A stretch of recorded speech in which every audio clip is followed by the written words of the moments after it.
An unprecedented 2-year study commissioned by the Environmental Working Group and conducted by 4 independent research laboratories in the United States, Canada, and the Netherlands has documented up to 48 toxic chemicals in the blood of 5 prominent minority women leaders in the environmental justice movement from Texas, Louisiana, California, and Wisconsin.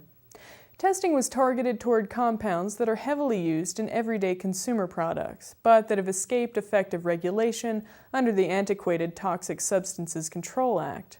The results underscore the widespread and systemic failure of current law to protect the public from chemicals, many of which persist in the environment for decades or far longer, that are associated in animal studies with cancer, reproductive problems, and behavioral effects.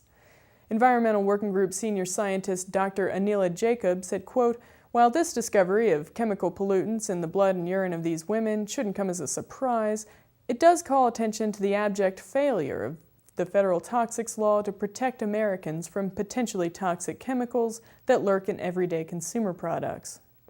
The 5 women have spent years deeply engaged in battles to rid their communities of air and water pollution from local manufacturing plants, hazardous waste dumps, oil refineries, and conventional agriculture.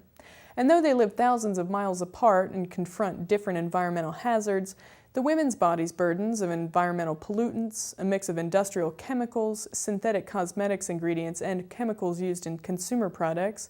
are strikingly similar and roughly equivalent to the body burdens of other Americans surveyed by the governmental and independent scientists.